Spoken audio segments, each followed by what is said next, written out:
प्रभु यीशु मसीह जब पृथ्वी पर आए तो उन्होंने केवल पाप से छुटकारा नहीं दिया, बल्कि समाज की टूटी हुई सोच को भी ठीक किया। उनकी सेवकाई में हम पाते हैं कि उन्होंने स्त्रियों को गरिमा, प्रेम और उद्देश्य दिया, उस समय जब समाज उन्हें नजरअंदाज करता था। लूका 10 का 38-42। यीशु मसीह और उनके शिष्य एक दिन मरियम और मार्था के घर आए। मार्था अपने घर की सेवा में व्यस्त थी, जबकि उसकी बहन मरियम यीशु के चरणों में बैठी और उनका वचन सुन रही थी। जब मार्था ने देखा कि मरियम सेवा में मदद नहीं कर रही, तो उसने यीशु से शिकायत की, प्रभु, क्या आपको परवाह नहीं कि मेरी बहन मुझसे काम करने में मदद नहीं कर रही? पर यीशु ने उसे शांत किया और कहा, मरियम ने उत्तम भाग चुना है, जो उससे छीना न जाएगा। यहां यीशु ने सेवा और आत्मिक शिक्षा के बीच अंतर को स्पष्ट किया। मार्था का कार्य निश्चित रूप से महत्वपूर्ण था, लेकिन यीशु ने यह दिखाया कि आत्मिक ज्ञान और वचन को सुनना कहीं अधिक आवश्यक है।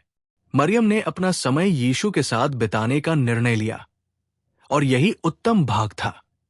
यह हमें यह सिखाता है कि हमारे जीवन में सबसे महत्वपूर्ण बात आत्मिक वृद्धि और परमेश्वर के वचन पर ध्यान देना है, न कि केवल भौतिक कार्यों और सेवा में व्यस्त रहना।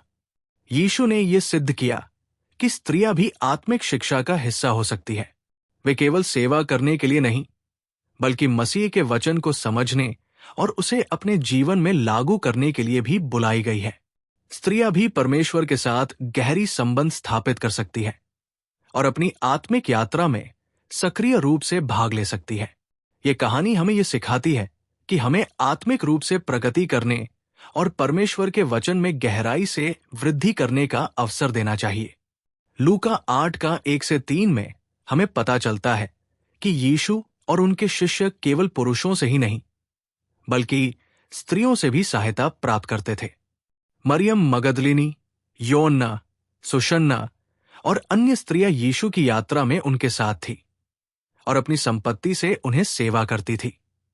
यीशु की सेवकाई में स्त्रियां न केवल शारीरिक सहायता देती थी, बल्कि आर्थिक, व्यावहारिक और आत्मिक दृष्टिकोण से भी योगदान करती थी।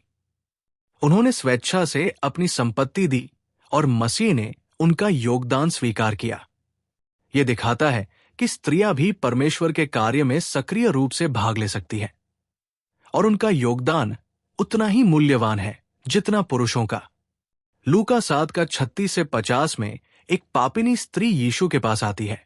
वो उनके पांवों पर आंसुओं से धोने और अपने बालों से पोंछने लगती है।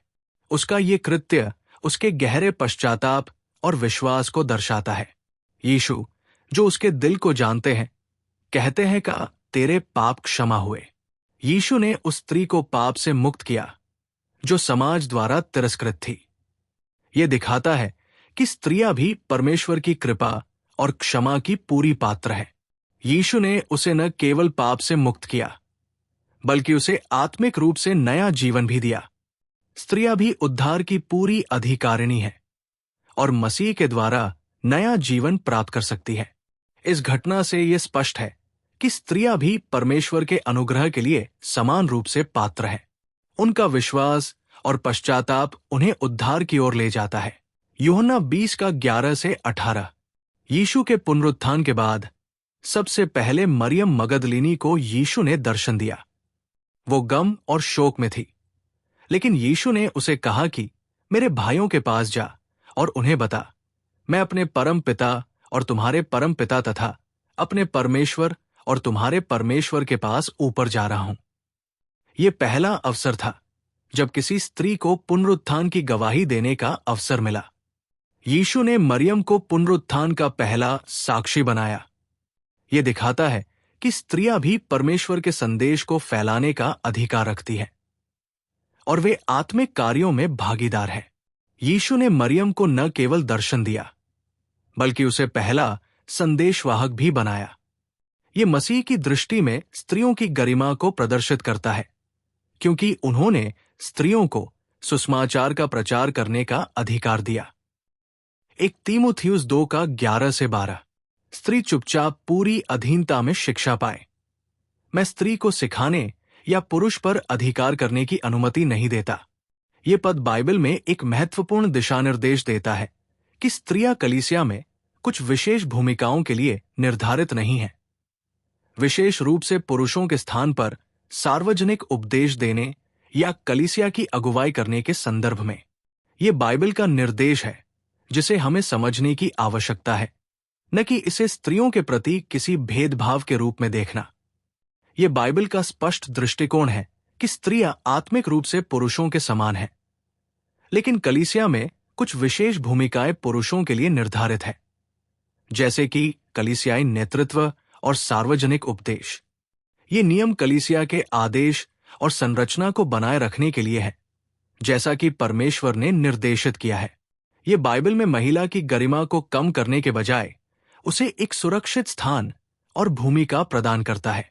हालांकि स्त्रियां कलीसियाई अगुवाई या उपदेश देने की भूमिका में नहीं होती, लेकिन उनका योगदान कलीसिया के अन्य कार्यों में अत्यंत महत्वपूर्ण है। वो शिक्षिका, परामर्शदाता, सेविका और दया कार्यों में उत्कृष्ट होती है।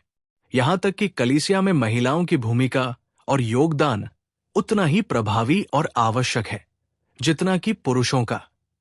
परमेश्वर ने स्त्रियों को कलीसिया में गहरी समझ और उपयोगिता दी है।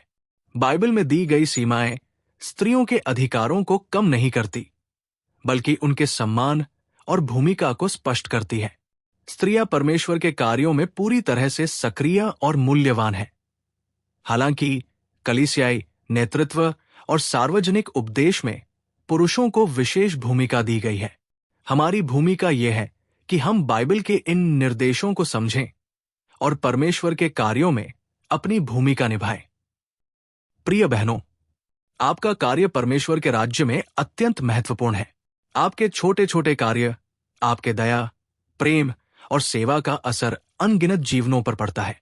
जब आप अपने कलीसिया में सेवा करती हैं, जब आप दूसरों के साथ परमेश्वर के प्रेम का साक्षात्कार करती हैं, तो आप मसीह के रूप में उसके शरीर का हिस्सा बनती है।